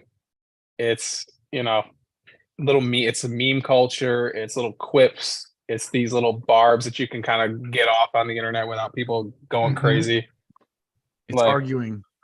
exactly. Yeah. Like you can't just use that platform as like a more like informative or trying to promote things. Like you can, but Twitter really is kind of like a wild west of just like active information real time.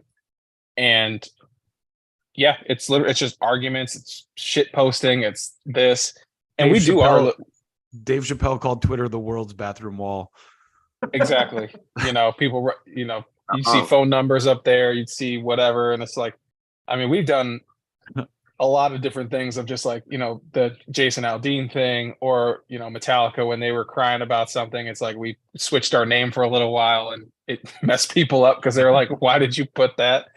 And but to go back to what you're saying about like the Jason Aldean thing, it's like this is maybe me just being cynical, but I can only look at this from like a marketing standpoint of like I feel like some of this is manufactured because Yes. he knows that there is a demo, there is an audience that, yes, when it comes to like guns or gun control, the freedom from the government, you know, there's always going to be those people that it's like the moment that you even think about infringing onto that, their right to have a firearm or their right to carry or to protect themselves, that it's game over. It's like you're not going to be able to argue against that rhetoric. Mhm. And I think that is where I want to say that's where the primary message comes from. But there are a lot of other things that come along with it, like the setting, the things that happened in some of those settings, some of the small towns across the United States that have had these enormous travesties, that the song, the lyrics, and kind of conventional wisdom has not determined that like, hey, both of these go together, because you've seen these things happen. You've seen Sandy Hook happen. You've seen other tragedies happen where it's like, what's that rhetoric? You know, it's like, you know, the only thing that's like worse than a good guy with a gun is a bad guy with a gun. But it's like, it always seems like wherever there's a bad guy, the good guy's never there to actually Right. Yeah. show up and be like, you know, some superhero, boom, boom, boom, boom, boom, take them down. It's like, that usually is not the case, even though that's what you all keep saying is going to happen every single time. You know, is it insensitive to, you know, some of the people that have gone through this? It can be, absolutely. I'm also not going to say that they wrote it specifically trying to start it, you know, piss these people off, or they did it to be purposely insensitive. It's just a matter of like guns are always going to be a hot topic in this country as long as they are mostly legal-ish. You know, they're my personal view on them is like I understand why guns exist, but I still have a hard time with looking across the world and seeing places that either guns are fully illegal or they don't have the types of like crimes or violent mass shootings or things that we have, and just go, are we really doing it right? Are we Yeah. really, you know, and granted, yes, we are a bigger power than some of these places. And you never want the government to fully be able to kind of like exert their force onto you in some ways.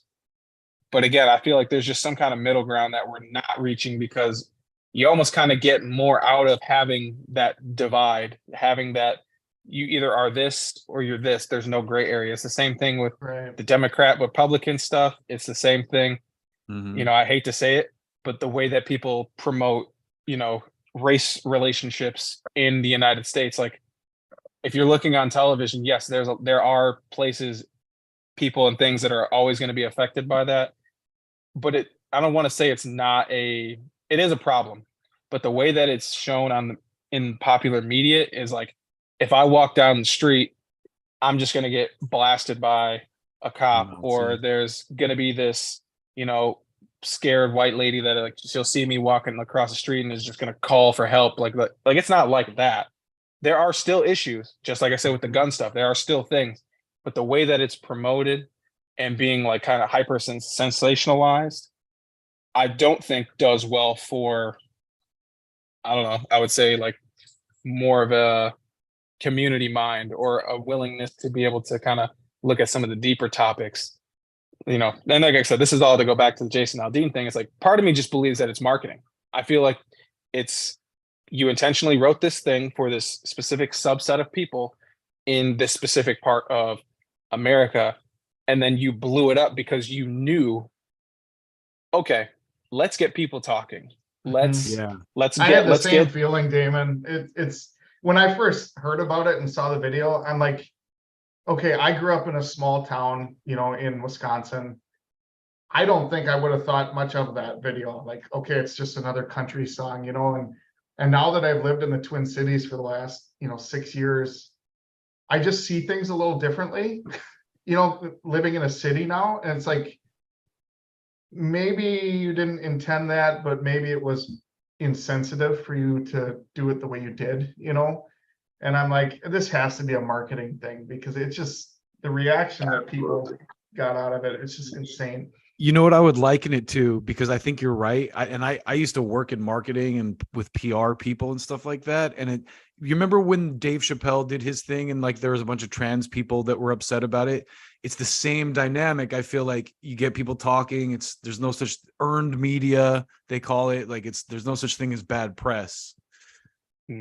Absolutely. And again, not to liken it to the Chappelle thing too much, because looking into that and seeing like, the history that Dave has had with, the gay community or the trans community over the years.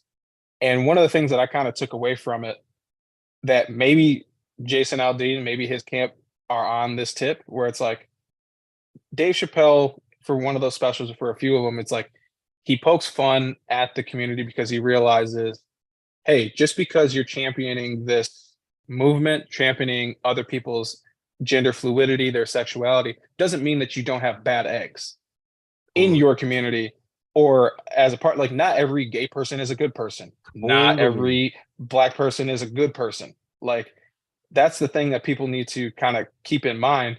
So if we're following that kind of same line of rhetoric with Jason Aldean, which I'm sorry, I don't know if I can give them this much credit, maybe, but maybe he does have a stronger, maybe he does have a stronger feeling, or I guess calling, with the gun epidemic in America, especially within country music, within pop country, with the Americana stuff, where it's like, maybe it is getting out of hand. So it's like, you put out a song like this that's going to inflame that conversation so that, I don't know, it elevates your platform, it elevates people to speak on that platform because you made it an issue.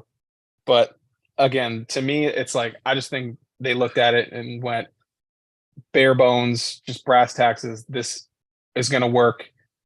This could be some of the backlash. Is it going to, make its way into public conscience where it actually can affect some type of, law or lawmaker or a person in power? That's the apathetic side of me coming out. I'm going to apologize about that, but I'm going to say no. The other side of it too that I thought was interesting is people were trying to attribute all these like coded messages to it, and someone made the analogy, it's like, you sound like the people in the 80s who said that like if you play Aussie backwards there's satanic messages, like there's people are that crazy now that they're like, this is a secret message in this, or some, Oh yeah, and I, again, nowadays too, it's conspiracy stuff and other things. You can find it at every corner of the internet.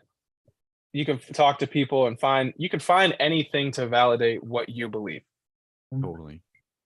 At any point. And yeah, just like the people that's like, oh, spin Aussie backwards, and people, you could find 9 people that are like, guns aren't a problem, guns aren't a problem. But then you're going to stumble across a forum somewhere on Reddit or Facebook, and it's going to have like 28,000 people that are like, guns should be illegal. And you're like, yes, let's go. Or the opposite way, where it's like, it's that type of information or type of misinformation is also accessible. And it's like, it's really, really hard to discern what is true rhetoric, what should be like national discourse, or what is just somebody effectively shitposting in a song, making it and turning it into the 15 minutes of the week or whatever it is, your 15 minutes of fame. Everybody. Well, I liked your response on Twitter, just posting your own video like that. That was that's pretty good. Wait, what did you do? What did he do? They posted one of their own songs on Twitter in response to that. Oh, okay. Hey, And at the end of the day, it's, you know, you see a wave and you see people do stuff, and it's like, it's not that serious for us. Where again, Twitter is like kind of like the more shit posty side of us, where like, you know, we'll talk and talk back to people, or somebody says something weird to you, and it's like, oh, we're gonna respond to you. Like like on some other platforms, you might not get those responses because the algorithm doesn't care about that. But on Twitter, it's like you could post 50 times in a day and it's not going to suppress what you're doing unless you, you know, put something super offensive or goes against their guidelines out there. It's like if you have some wit and, you know, can be quick with your fingers sometimes, maybe not too quick because, you know, people will hold stuff against you. But Yeah. That's kind of the cool thing about Twitter. I always thought is it's kind of a meritocracy. Like a janitor can tweet something clever and ratio like the president or, you know, a famous actor or something. Absolutely. It's it's equal opportunity. And now minus the like buying the check mark stuff, I still don't understand what's going on with that, but Yeah. people need It's to X get now, over them. too. Yeah, that's I don't know if Well, I'll I don't know how much time we have with you guys, but I did want to just ask, because typically when I, you know, talking to a band or something about a upcoming album, I like to get into some of the deeper tracks, you know, non-single tracks. And I was just wondering, could you guys pick one of your songs that hasn't been released yet and just give us a little inside scoop as the, you know, the background of the song, or, you know, something like that? Like to hear something that we haven't heard about yet. Oh, absolutely. Well, I'll let Tyler, you can go first with this one. Oh, you're on mute. You're on there, mute, bud. pal. There we go. There we go. Yep. Sorry, I'm having camera issues. Yeah. Ooh, that's a good one. Should we do the next song, Damon? Should we do the next song? I mean, you can pick one. I can pick one. We can be on the same page Let's with one. do Doesn't two matter. exclusives here. That'd be fun. You said what? Sorry. I said let's do two exclusives here. That'd be fun. Okay. So I guess we can do we can do the next one. So won't say the name of it yet. Okay. No, I'm kidding. Right? Can we? I mean, because the track lists are out. I just don't know. No, I don't know. Yeah, it hasn't been released, so it counts. No, I'm just saying. Like, can I? Like, okay, never mind. So Yeah. Holy. Yes, you can. Oh, So Holy is a song that honestly I think it might be my personal favorite of the album because it has I guess more so just like for like deeper meaning and all of that. But so Holy was written during a time where Damon and I you know, in our past as well. But you know, like everybody, we've dealt with relationship issues. We've dealt with you know, breakups, heartbreak, all that stuff. And I went through a breakup in 2021 in November. This girl that I was dating for like 3.5 years. And yeah, you know, I mean, I talked to Damon multiple times about, you know, just how I was feeling about that, you know, about that whole situation. And her and I, we still kept in touch, and we were still friends. And then we just kind of stopped talking for a little bit. And yeah, it was just one of those songs that just kind of came, I think, naturally. And Damon kind of started it off. A good amount of the song was written by him just because of like his experiences with his past relationships, and then just what I was going through. And yeah, it's kind of, I don't want to say like it's an apology, but it's more of just like, you know, just kind of being accountable, holding yourself accountable and realizing like, you know, you might have been the reason why you were like holding somebody back. You were the reason why, you know, like I guess like maybe that the relationship isn't going anymore because like one of the first lyrics is like you thought I was holy. And it's, that's more so a metaphor just for anybody, like, don't want that to be I guess misconstrued, but yeah, it's more of just like a metaphor, like, you saw the world in me, you saw the good in me, and it's like I was dealing with so many different things, so many with COVID, losing my livelihood, the one thing that I, feel like I'm on this earth to do, and, play music and stuff. So I feel like COVID ruined a lot, and it made me realize like just how, I guess, selfish I was being within that relationship, and, holding her back and all of that. And it's like, yeah, it's just one of those songs that just kind of cuts deep. And just makes you realize like, you had what you wanted at one point, and then you might just get so wrapped up in things that you don't think that you want that anymore, or you think that you'd be better off or that they'd be better off. But it's just yeah, I mean, it's definitely a song that means a lot to me, and it's really cool that we got to make a very personal and emotional song, of just like realizing like, what you had was a really good thing.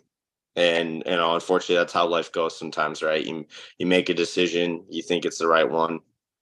Maybe it's not, maybe it is, maybe you haven't really gotten that answer yet, but yeah, that's basically what Holy's about. You learned something. Yep. Hey. It's tough. It's a tough one. No, it's definitely, that's a very good song. I mean, the whole album's very good. Yeah, why are you smiling there, Damon? I know, Mr. Smiley. Yeah, because I gotta think of something to say. I gotta think of something to say after that. No, it's just yeah, it's just, let's just say that the I guess the person that I guess I was just talking about knows that that song is kind of about them, courtesy of our smiley friend over there. Oh yeah, that too. No, but it's a deep song, and very, very proud of it. Very proud of how it turned out. Let's see. If I had to pick a song, a non-single so far, man, honestly, I'd probably pick Omen, like the actual, like the title song, because kind of what Tyler was alluding to is like a lot of times people wouldn't put that as like the first thing that you're going to experience. But I think with this one, I like it because it kind of resembles like, I don't know if you guys are movie people or not, but David Fincher. So he did like Fight Club and The Game, and there's some movies of his where it's like it starts off kind of backwards, where you're met with the finale. You know the story, you know the outcome, but now we're gonna show you how we got to this point. Mhm. And Omen, in a way, to me, like you said, with echoes, like leading out of the center EP and why it's not on here, is you're looking for something, you're searching through kind of like this mess, whatever it is, our world, the digital world. And, maybe eventually you find something, but in this case, it's like Omen is a letter, or in some case, like a journal, like memoirs of stories and things that happened to this person, or somebody where they weren't able to actually make it through their struggles. They succumbed to it, they fell victim to it. That story is far more common that people don't like to talk about, where it's like there might not have been a light at the end of the tunnel for this person, or they couldn't see the good in themselves or in the things that they had. And the reason why we wanted to put that first is because it's going to read like a warning. It's one of those things where listen to the following, 12 songs. And in some cases, you're going to take away like, hey, this was my fate, but it doesn't have to be yours. It's like if you read a book from, Edgar Allan Poe or one of these great timeless artists that had such like a troubled life that they couldn't get out of their own way. Oftentimes they died young. They were in their 20s and their early 30s, but their work still lives on because it is that visceral. It's them wanting to be something that they know that they couldn't have been in their lifetime. So for me, that's kind of like the specialness of that one and wanting to lead with it, where it's like, we're going to set up kind of the ground wrap and basically say, hey, you know what? In my life, there's some things I'm not proud of. There are things that I've done, or, maybe I'm still trying to atone for in some ways. And it's like that whole, if I knew now what, back then, maybe things would have been different. But at the same time, we also wouldn't be having this conversation. So all I can give you are the stories, the experiences, and everything in between for you to take, to digest. And ultimately, it's up to you if you decide that some of this can be applicable in your life or not, and see where it goes from there. That's the cool thing about music or art or poetry or anything else, is you just put it out. And if it's meant to find the people it's going to find, it will. That's heavy. So yeah, that would be my unreleased one. But yeah, all of it's good. So listen to all of it. Oh, I'm looking forward to it, man. You guys are definitely one of my favorite newer bands. So I'm really looking forward to this. Appreciate that. Thank you. No. We're at 2 hours, man. Do you guys have anything that you want to plug or anything like that before we shut down? Of course. Well, we already said it. Omen out via Rising Empire, September 29th. We got some really cool pre-orders and vinyl if people collect that. We got European variants, US variants, super awesome stuff. Go grab one of those, check those out. Like I said, we're gonna be on tour with Being as an Ocean and Senna. We fly over August 15th, come back September 18th. We have our home shows for Omen, the 6th and the 7th of October. Obviously, you can find us anywhere where the internet exists. So YouTube, Facebook, Instagram, TikTok. I'm sure I'm probably forgetting one somewhere in there. Twitter X, Twitter Z, whatever the fuck it's called now. And kind of last but not least, it is, thank you to you guys for having us again. Thank you to everybody that continues to support this band, support us as individuals, what we do. And we will do the best to reciprocate that, because it's all, symbiotic, man. We all work together to continue whatever this thing is that we're doing in life. So again, thank you to you guys, Yeah, appreciate it, man. You guys, I got one more pitch for you. Just because you guys love Germany so much and you spend a lot of time there, I want you guys to do a song in German.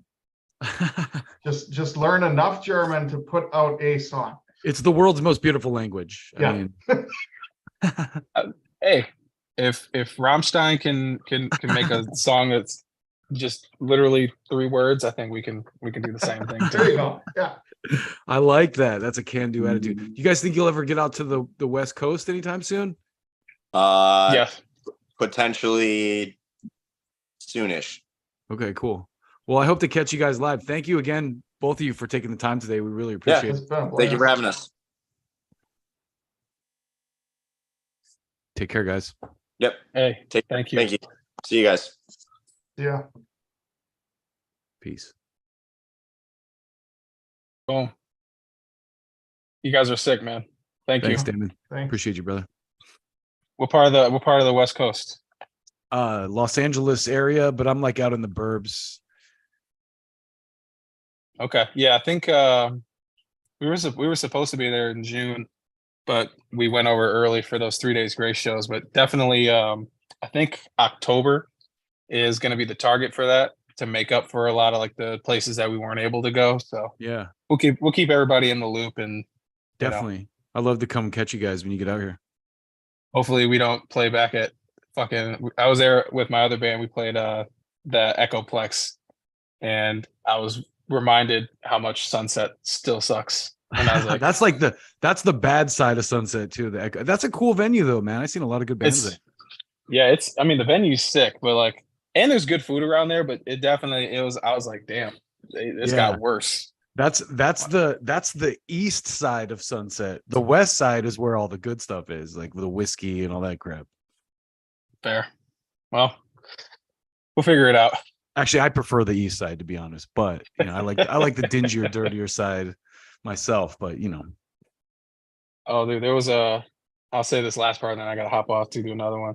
There was a place over there, I think it's called Sticky Rice, where I've had it was the best.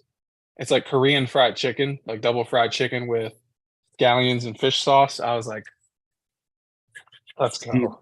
That's why I like the east side of town, because that's where all the like cultural restaurants and stuff are, like the Korean food. That's Koreatown area, Yeah, no, it was fantastic. So good. The other side if you get to St. Paul, we got a huge like Vietnamese and Hmong population and stuff over here. So if you like Asian food, I'll take you out for lunch or something. Oh, you better. I'm holding you to that one, man. You better believe it. I gained like 30 pounds when we went over to Asia, like Japan, Vietnam, Thailand. I think we Taiwan, did the Philippines, Singapore. Like I swear to God, I thought I was gonna have a heart attack. I was like, I love Asian food. I would not do well on tour. So you got to be careful with some of those Asian food places too, man. So if they don't have an A rating, you better. Oh, dude, trust. We were in Hanoi, and the last day, and it's probably like 120 degrees, which it was insane. I was like, this is so hot. And the guy's like, you guys like pho? And I was like, bro, am I about to eat pho on a hot ass day? Yeah, I am. And we just pulled over, went to this little shack hole in the wall thing, and like a giant bowl of pho, a couple of other dishes, all together was like $12. And I was like, what is going on here? And Mike looks at me, he goes, I better not be eating a dog. I was like,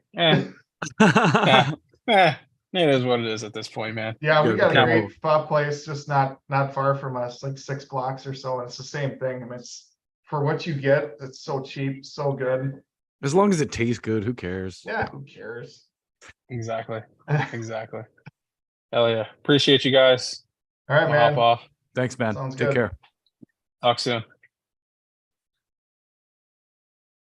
Joey, we did a full longest 2 we've hours gone. today. Yeah, that's cool. My wife peeked in. She's like, "Are you still on interview?" I'm like, "Yep." Still yapping. Yeah, my kids are gone today, so I don't have any interruptions. But that was a good stream. Those guys are really cool, man. Damon had a lot of cool.